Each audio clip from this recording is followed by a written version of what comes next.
Good afternoon, everyone. My name is Katie Bosson. I'm the Communications Director for Glenn County.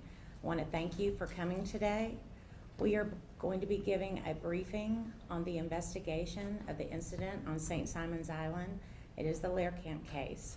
You're going to be hearing from Interim Chief O'Neill Jackson. You'll also be hearing from the District Attorney, Keith Higgins, and we also have Stacy Carson, the Special Agent in charge with the Georgia Bureau of Investigations. We will be taking questions. Chief Jackson and DA Higgins are open to taking questions after their statements are made. We'll ask that we do it in an orderly process. If you'll raise your hand, I'll acknowledge you and you can ask your question.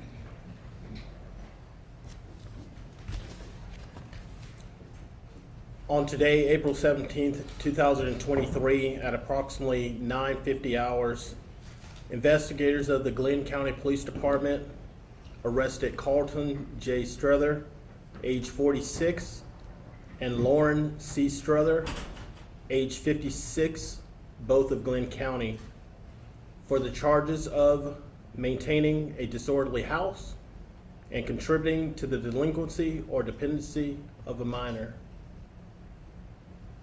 The couple, along with their attorney, surrendered themselves to GCPD investigators and were booked into the Glenn County Detention Center.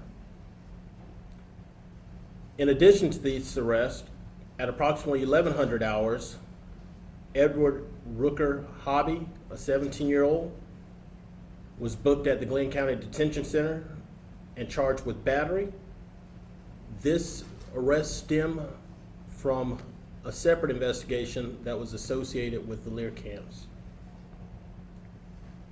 Investigators have also filed juvenile complaints in juvenile court on 2 juveniles. Abiding by state law, the identity of those juveniles will be withheld, but juvenile 1 was charged with simple battery and criminal trespass, and juvenile 2 was charged with possession and use of drug-related objects. Since the start of this investigation, investigators remained in contact with the Lehrkamp family and have kept a clear and open line of communication. Updates on the progress of this case have been continuously given to the family as well as the victim, and in fact, prior to coming in for this conference, we were in touch with the family. We continue to wish the victim well towards his recovery. GCPD is continuing to investigate this matter, and I'd like to thank the GBI as well as the District Attorney's Office, who have been assisting us along the way from the very beginning. I'd also like to thank the investigators who have worked so tirelessly on this case. This is still an active investigation. So we will be limited in what it is that we can discuss.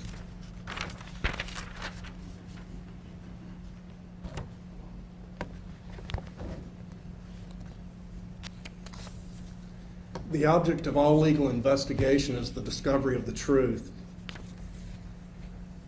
To get to the truth, an investigation must be thorough and leave no stone left unturned. The Glenn County Police Department has conducted such an investigation in this case. The length of time that the investigation has taken has been in large part due to all of the misinformation that has been put out on social media in particular, and the need to address it. With the assistance of the GBI, all witnesses were interviewed, the data from all cell phones were downloaded, all of Trent Lehrkamp records were obtained, search warrants were executed, and it was determined what forensic testing, if any, could be conducted by the Georgia Bureau of Investigation. Although I'm typically not allowed to talk of the details of any pending case, I am allowed to speak to address and correct misinformation that has been widely publicized. Upon review of all the evidence in this case, it has been determined. How do we turn this thing on?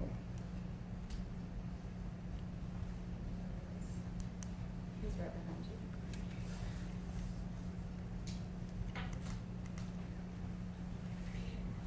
go. Click me.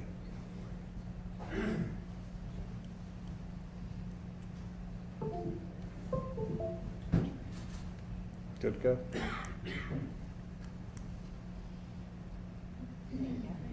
Okay. Sorry for the technical difficulty there. Upon review of all of the evidence in this case, it has been determined that Trent Lehrkamp is a 19-year-old high school graduate. He is not autistic. He is not developmentally disabled. He is not mentally challenged. On March 17, 2023, he voluntarily went to a residence on St. Simon's Island where there was a group of high school students who were between the ages of 14 and 17. At the residence, he voluntarily drank alcohol. He engaged in an egg fight, and he consented to be washed off with a water hose after the egg fight ended. Specifically, he asked to be allowed to take some electronics out of his pocket before he was washed off, and he voluntarily sat down in the chair that's depicted in the video that's been put out in social media and other media. He was not tortured.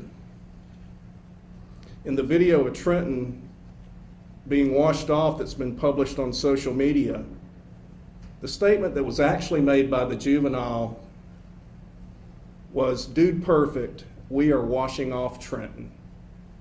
Although some people claim otherwise, he did not say, "We are washing off autism." On March 21, 2023, Trent Lehrkamp voluntarily went to the same residence on St. Simon's Island where he had gone on March 17th.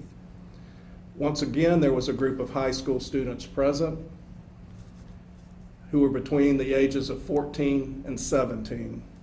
At the residence, Trenton voluntarily drank alcohol until he blacked out. No one poured alcohol down his throat or forced him to drink. No one pushed a funnel down his throat. No one urinated on him. Although when he went to the hospital, the nurses noted the smell of urine upon him and he was drenched. Water had been dumped on him. And quite frankly, the physiological response of a human being who has drank alcohol to the point that is a toxin in their system will either sweat profusely, vomit, and urinate. No one urinated on Trent Lehrkamp. No one defecated on Trent Lehrkamp either. The item that's shown in the photograph that was published on social media is a plastic dinosaur toy, of which there are photographs that were taken during this investigation when the residence was searched. No one poured acid down his throat. No one beat him, no one choked him, no one tortured him. After Trenton blacked out from the alcohol that he voluntarily drank, one of the juveniles that was present committed certain acts that have resulted in the complaints that are being filed against him in juvenile court. The subsequent execution of a search warrant at the residence resulted in the discovery of evidence that led to the complaint that is being brought against the other juvenile. After realizing that Trenton needed medical attention, Rooker Hobby drove Trenton to the hospital. Rooker Hobby and the juveniles that accompanied him just didn't drop him off outside the ER. They went inside, got medical personnel to come outside and take him in so that he could get the medical care that he needed. They then left their correct names and telephone numbers before leaving. By taking Trenton to the hospital so he could get medical attention, Rooker Hobby and the juveniles quite probably saved his life.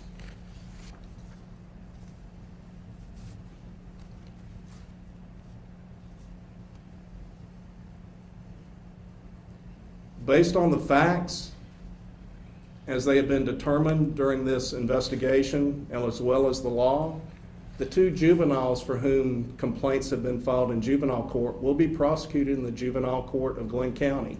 They cannot be tried as adults. Crime of simple battery and the crime of criminal trespass are misdemeanor offenses. For a juvenile to be tried as an adult in Superior Court, and possession of drug-related objects is a misdemeanor. For a juvenile to be prosecuted as an adult in Superior Court, Superior Court either has to have a jurisdiction of that matter, which requires one of these crimes: murder, voluntary manslaughter, murder in the second degree, rape, aggravated sodomy, aggravated child molestation, aggravated sexual battery, armed robbery with a firearm, aggravated assault if committed with a firearm upon a public safety officer, or aggravated battery upon a public safety officer. None of those crimes exist in this case. For a case to be transferred to Superior Court from juvenile court, if one is originally brought in juvenile court,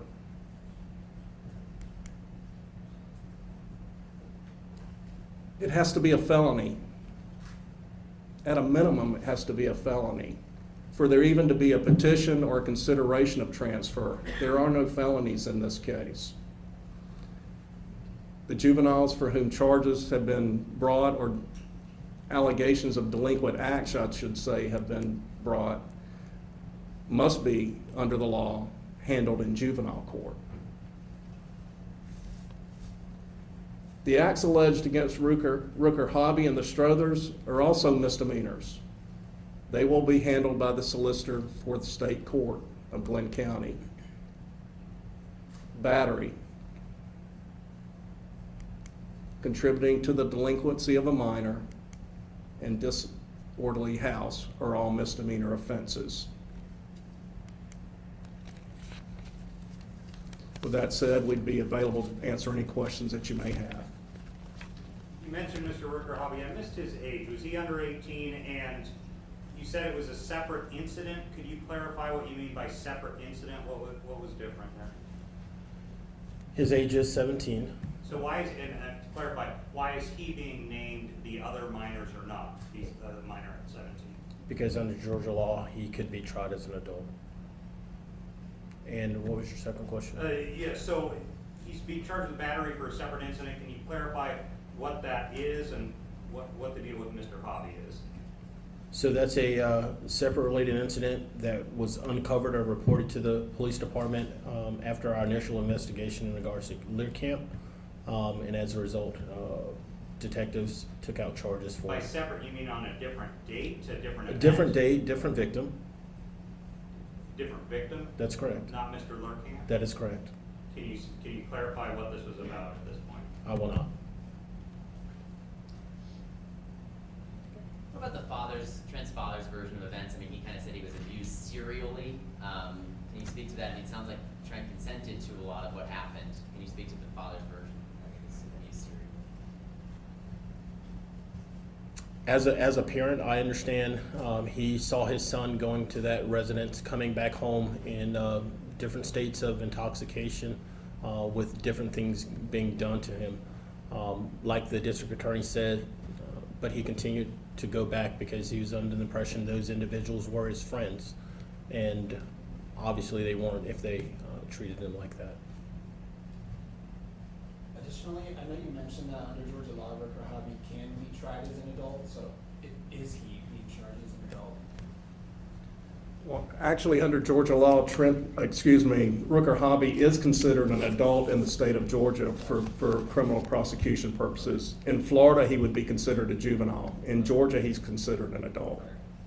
And that's why we could name his name. You sound almost outraged at the amount of misinformation there was. Are you angry about this case and the way that it's gone about the community here? I'm not angry about the case. It's just that it has taken up an inordinate amount of time of both investigative resources as well as prosecution resources in this county at a time when very serious crimes have also been committed, where we've had a 14-year-old juvenile brutally raped and tortured for about 15 hours in the city.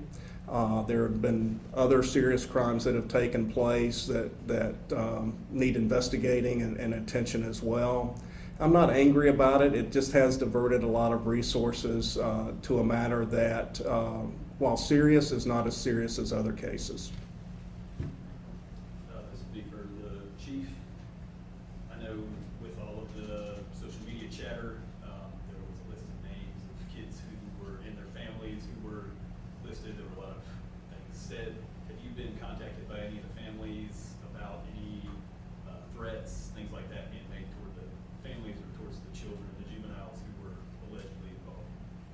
So we have not had any separate complaints of any type of threats at this time. Could you clarify what you just said about a 14-year-old was raped for 15 hours in the heart of Brunswick? We didn't know about that. So there was a 14-year-old female child that was brutally raped in the city of Brunswick. It's a case that's being investigated by the city police department. Detective Carla Futch is the detective on that case. The individual who raped her was a homeless man, and that individual stayed in the presence of that female for about 15 hours during that incident. Can you say the date when that happened? I don't know that off the Was top it of my recent head. in Yes, it would have been during the time this case was being investigated. And has there been an arrest in that case? There has. Could you say the name of the suspect at this point? Off the top of my head, I don't recall it, but I can find that out for Could you you. please get that to me? Yes, sir. Yes. Mr. Higgins, just what do you think contributed to the amount of misinformation in the Lehrkamp case? Social media. There were a lot of things put on social media that were inaccurate. There were a lot of people with fake profiles, people not even from this area, that were putting out misinformation, hitting hot button topics that then got other people infuriated about the case. That one of which was hot button topic is that Trenton was autistic, which caused a lot of anger, if you will, with regard to that. And if he had been, justifiably so, but he's not. And just a lot of misinformation out there with regard to the specific acts that were done that were very vile in nature. Even if they had been committed, they still would have been simple batteries under the definition of that, but still vile with regard to allegations of defecation and urination, and that he was forced to drink, things of that nature that just simply are not true. Chief, we've had the community, calling for an arrest in this. We saw the march through St. Simon's Island, the vigil that night. Just what's your word for the community about being able to announce these arrests today? I'm happy in some regard, but I'm sad in other, because this is an incident that could have been avoided if parents are a little bit more attentive to what's going on in their house, being mindful that teens can get their hands on alcohol, and sometimes folks do use illegal narcotics. So I'm sad that something like this happened. I'm glad for the community's sake that we were able to make an arrest in this case. And I know obviously it was very problematic, all this misinformation for investigators, and I know you talked about some of the time that it added on to the investigation, but obviously there were some misdemeanors committed, but how harmful are these rumors to maybe these boys' reputations in the sense of defecation and the autism and all these adding factors? Can you restate your question for me? Yeah, essentially this misinformation, I know it was harmful to investigators throughout the process, but maybe some of the boys who didn't commit crimes getting lumped in with these terrible acts that turned out were just hearsay, such as the defecation and forcing stuff down his throat. How detrimental is it to the people involved and important to prevent this misinformation for that reason? It's quite damaging to families' reputations, people's reputations. One of my employees' children was alleged to have been involved in this, so it's very, very damaging, and it's heartbreaking that stuff like that happens. But with the instantaneous use of social media and in light seconds, all that misinformation's out there. It's hard to pull it back once it's out there. No matter how often myself or anyone else says that individual wasn't involved, the public believes what they're going to believe, and it hurts a lot. Chief, one of the fathers of one of the kids who dropped Trent off at the hospital and left his number at the hospital told me that his son wasn't interviewed by investigators until 5 days after Trent was dropped off at the hospital, and it was only after that child was scared to go to school and called 911 that investigators showed up at his house. Can you speak to that as we're talking about misinformation, slowing this case down? If that's one of the witnesses who was there that night, why did it take investigators 5 days? I don't have any information to that sort, so I can't confirm that. Yes, sir. What are some of the possible penalties we could see from some of these charges? I know we have misdemeanors and adults and juveniles, just in terms of length of time or. Well, with regard to the charges against the adults, Rooker Hobby and the Struthers, the maximum possible sentence would be 12 months and a $1,000 fine. With regard to the juveniles, that would be up to juvenile court with regard to what may happen in juvenile court, and I won't comment any further upon that. I just wanted to get a quick pronouncer. I've heard Lehrkamp, and Lehrkamp. Is there one that we can lock in on? Any chance? Lehrkamp. Lehrkamp, okay.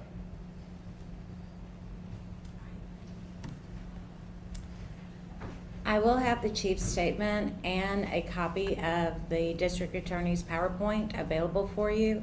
And if you need any follow-up, please contact me. I have my card here, and I'll also be happy to send this to you electronically. Did you get Thank spellings you. of the two gentlemen who just spoke? Spellings on names? Yeah. Interim Chief O'Neill Jackson, O-N-E-A-L, Jackson, J-A-C-K-S-O-N. District Attorney Keith Higgins, K-E-I-T-H-H-I-G-G-I-N-S. District Attorney for Glenn County? Yes. And will we be getting mugshots? You'll have to reach out to the jail for that. Okay.